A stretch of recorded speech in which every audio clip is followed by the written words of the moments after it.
ప్రమాదంలోకి నెట్టేస్తున్నాయి. మీ మూఢనమ్మకాలు మిమ్మల్ని ఏకంగా రోడ్డున పడేస్తున్నాయి. ఎందుకు నేను ఈ మాట అంటున్నానంటే, ఎవరో ఒకరు అలా గడ్డం మీసాలు పెంచేసుకొని జుట్టు పెంచేసుకొని నేను బాబాని, నేను ఏం చెప్తే జరుగుతుంది అని చెప్పి సర్వసాధారణంగా అందరికీ ఉండే సమస్యలు చెప్తూ ఉంటారు.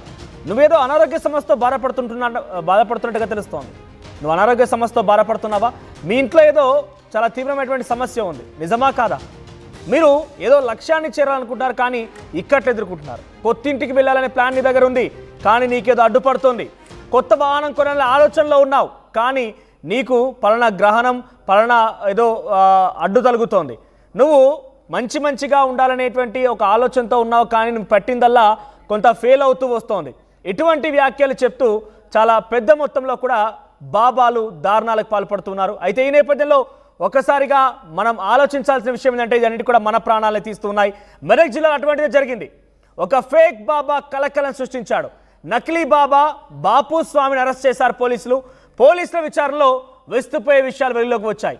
శివస్వామి అంటూ మహిళలతో ఈ దొంగ బాబా పరిచయం ఏర్పాటు చేసుకొని ఇంట్లో ఏ సమస్యలున్నా కూడా తీరుస్తానంటూ చెప్పి వారిని మాయమాటలు చెప్పి మోసగిస్తూ ఉంటాడు.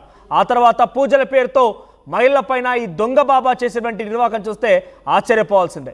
వారికి నిమ్మకాయలో మత్తుమందు ఇచ్చి నీళ్ళలో నిద్రమాత్రలు కలిపి మహిళలతో ఫేక్ బాబా అత్యాచారానికి పాల్పడుతుండేవాడు. ఒకసారిగా ఆ నిమ్మకాయలో మత్తుమందు ఇచ్చి నీళ్ళలో నిద్రమాత్రలు కలిపి ఈ రకంగా వారు ఒక్కసారిగా స్పృహ కోల్పోగానే వారిపైన అత్యాచారానికి పాల్పడవన్నీ కూడా వీడియోలు చిత్రీకరించేవాడట. ప్రస్తుతం ఆ నిందితుడిని పోలీసు అరెస్ట్ చేసి ఆ ఫోన్ని చూస్తే కనుక ఆ ఫోన్లో కొన్ని వందల మంది మహిళల నగ్న వీడియోలు ఉన్నాయట. అత్యాచారం వీడియోలతో మహిళలకి బెదిరింపులు కూడా పాల్పడ్డాడట. డబ్బులు ఇవ్వకుంటే వీడియోలని అందరికీ పంపిస్తానంటూ కూడా బ్లాక్మెయిల్ చేశారట. మహిళల్ని బ్లాక్మెయిల్ చేసి లక్షలు వసూలు చేశాడు ఈ దొంగ బాబా. ఒకసారిగా మెదక్ జిల్లాలో ఈ దొంగ బాబా విషయం చూసిన వారంతా కూడా ఒకసారిగా భయభ్రాంతులను అవుతున్నారు. అంతకీ ఆ బాబా దగ్గరికి ఎవరెవరు వెళ్ళారంతా కూడా ఒకసారిగా చాలా ఆందోళన చెందుతున్నారు కూడా. ఆ మహిళలందరికీ కూడా నిమ్మకాయలో మత్తుమంది కలిపి ఇవ్వడం, వాటర్లో మత్తు పదార్థం కలిపి ఇవ్వడం, స్పృహ తప్పిపోగానే ఒకసారిగా వారిపైన అత్యాచారానికి పాల్పడే అంతా కూడా వీడియో రికార్డ్ చేసి డబ్బులు ఇవ్వండి లేదంటే ఈ వీడియోలో బయట పెడతానంటే బెదిరించారట. ఒకసారి ఈ విషయానికి సంబంధించి మరిన్ని అప్డేట్స్ మహేష్ అందిస్తారు. ఎస్ మహేష్, ఏంటి ఈ ఫేక్ బాబా ఎక్కడి నుంచి వచ్చాడు, ఏం చెప్తూ ఉండేవాడు, ఇంతకీ స్థావరం ఎక్కడ, ఈయనకు సంబంధించి ఇప్పుడు మహిళలు ఏం చెప్తున్నారు, ఎలా వెళ్ళేవారు, ఎటువంటి మాయమాటలు చెప్తూ ఉండేవాడు? ఖచ్చితంగా మెదక్ జిల్లాలో ఫేక్ బాబా అరెస్టు గడిలో సంచలన నిజాలు బయటకు రావడంతో అందరూ కూడా అవాక్కైన పరిస్థితి. మెదక్ జిల్లా పోలీసులు కూడా ముక్కున వేలేసుకునే పరిస్థితి. ఎందుకంటే తనకు తానుగా శివస్వామి అంటూ మహిళలతో పరిచయం పెట్టుకుంటా దొంగ బాబాగా చిత్రీకరిస్తూ తను ఎక్కడైతే సమస్య వస్తుందో అక్కడికి వెళ్ళి నేను మంచిగా చేస్తానని చెప్పి ప్రధానంగా మాయమాటలు చెప్పి ఒంటరి మహిళని కూడా ప్రధానంగా చెప్పుకొని అతను అంటే వారిని గుర్తించి వారిని వలవేస్తాడు. వారికి ఉన్నటువంటి సమస్యలను పరిష్కరిస్తా అంటూ వాళ్ళ ఇంట్లో ఈ యొక్క పండుగ జరగాలంటే ఇందులో ప్రధాన సమస్య ఉంది. ఖచ్చితంగా ఈ యొక్క పండుగను పూర్తి చేయాలంటే ఇది అడ్డొస్తుంది. ఖచ్చితంగా వీటిని మీకు మంచి జరగాలంటే ఈ పూజలు చేయాలని చెప్పి ప్రధానంగా చూస్తున్న పరిస్థితి. ఆయన ముందుగా ఆ ఇంటిని ఎరవేసుకున్న తర్వాత ఒంటరి మహిళగా ప్రధానంగా ఎంచుకుంటాడు. అక్కడికి వెళ్ళిన తర్వాత ఏదో ఒక సమస్య పని క్రియేట్ చేస్తుందో నిమ్మకాయలో మత్తుమందు నీళ్లలో నిద్ర మాత్రలు వేసి మహిళలను తాగించి వాళ్ళని అలగట్టుకోవడానికి సమస్య తర్వాత వారితో విస్తృత చేసి అత్యాచారం చేస్తాడు. అదేవిధంగా వీడియోలు చిత్రీకరిస్తాడు. ప్రధానంగా ఎన్నో సమస్యలు ఉంటాయి. వాళ్ళు అక్కడ అంటే మూఢనమ్మకాలు ప్రాంతాల్లో కాబట్టి ఖచ్చితంగా వాళ్ళు అక్కడ చూస్తున్నట్టయితే అక్కడ వారు కూడా మాయమాటలకు నమ్మి మహిళలు మోసపోతున్నారన్నది ప్రధానంగా పోలీసులు కూడా గుర్తించడం జరిగింది. ఇప్పటికే ఆ కేసు గారిని కూడా పోలీసు వల్ల ఉండి తన ఫోన్ల ద్వారా సమాచారాన్ని సేకరించి జరిగిన సంఘటనపై ఒక నిద్రపోయే పరిస్థితి. ఆయన ఫోన్ లో ఎన్నో వీడియోలు కూడా న్యూస్ వీడియోస్ కావచ్చు సంబంధించిన వీడియోలు కూడా ఉండడం జరిగింది. అవన్నీ చూసిన తర్వాత పోలీసులు కూడా అవాక్కు అయిన పరిస్థితి.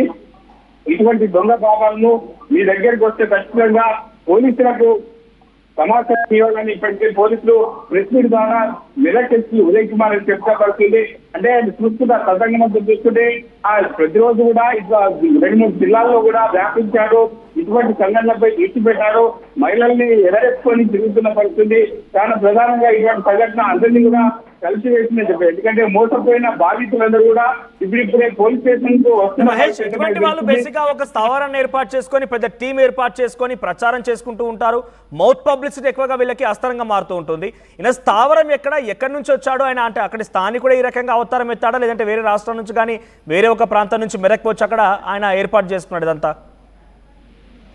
ప్రస్తుతం అయితే రాజన్న సిరిసిల్ల జిల్లా వెమ్లవాడ మండలం అనుపురం గ్రామానికి చెందిన బొమ్మల బాపుస్వామి అలియాస్ శివస్వామిగా పేరు పెట్టుకుని మెదక్, సంగారెడ్డి, వరంగల్ జిల్లాల్లో ఈ యొక్క ఒంటరి మహిళలను టార్గెట్ చేస్తూ మోసం చేస్తూ లక్షల రూపాయలను వసూలు చేస్తున్నారని చెప్పి ఇప్పటికే ప్రధానంగా మెదక్ ఎస్పీ కూడా ఒక మీడియా ముఖంగా కూడా చెప్పిన పరిస్థితి. దీని ప్రధాన ఉద్దేశం అంటే ఈ నీళ్లలో నిద్ర మాత్రలు కలుపుతూ స్పృహ కోల్పోయిన మహిళలకు లైంగిక వేధింపులకు పాల్పడుతూ వీడియోలు తీసేవాడని, తర్వాత ఆ వీడియోలు చూపిస్తూ మహిళను బ్లాక్ మెయిల్ చేసి మళ్ళీ డబ్బులు వసూలు చేయాలని చెప్పి ప్రధానంగా వాళ్ళకి చెప్తుంటారు. జ్యోతిస్తూ చెప్తున్న పేరుంది 2 ఫోన్లు కూడా ఆయన దగ్గర నుంచి బైక్, పంచాంగ పుస్తకము, పసుపురము, చంద్రకోల, గోల్డ్ కలర్ పేపరు, కాళ్ళ కట్టి గజ్జలు, విజిటింగ్ కార్డులు, రోడ్ల పైన ఈ బ్యాగులు వేసుకొని తిరిగి జాతకాలు చెప్తామంటూ కూడా చెప్తున్నారు. అటువంటి వేషం ఏదైనా వేస్తూ ఉండేవాడా లేదంటే ఒక స్థావరం ఏర్పాటు చేసుకొని అక్కడికే వచ్చి అందరూ జాతకాలు చెప్పించుకోవడం లాంటిది అలాంటిదైనా జరిగేదా?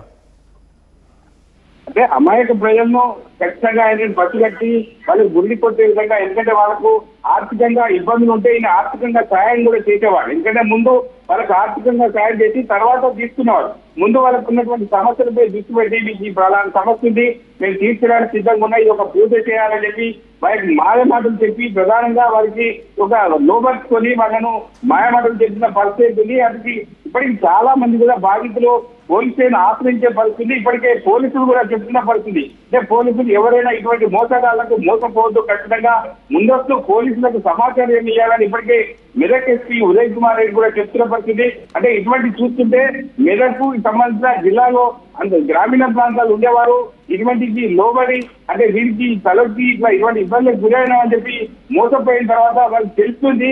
కానీ బయటికి రావాలంటే అందరూ కూడా జగ్గుతున్న పరిస్థితి. ఎందుకంటే ఇటువంటి వేషాలు వేస్తే ఒక స్వామి అని చెప్పి ప్రధానంగా ఆస్వాదిస్తారు, దగ్గర తీసుకుంటారు, వారికి ఉన్నటువంటి సమస్యలు చెప్తారు, సమస్యలు పరిష్కారం దిశగా చూపిస్తారని చెప్పి ఒక ఆరోగ్యంగా ఇటువంటి భక్తులు వీరి యొక్క స్వాములను నమ్ముతారు. కానీ ఇటువంటి పిల్లల చేతులు చేస్తాడు, ఇటువంటి న్యూడ్ వీడియోలు తీస్తాడు, మాపై ఇటువంటి వక్రీకరించి ఇటువంటి వీడియోలు బయటికి పెట్టి చేస్తారని చెప్పి ప్రధానంగా చెప్తున్న పరిస్థితి.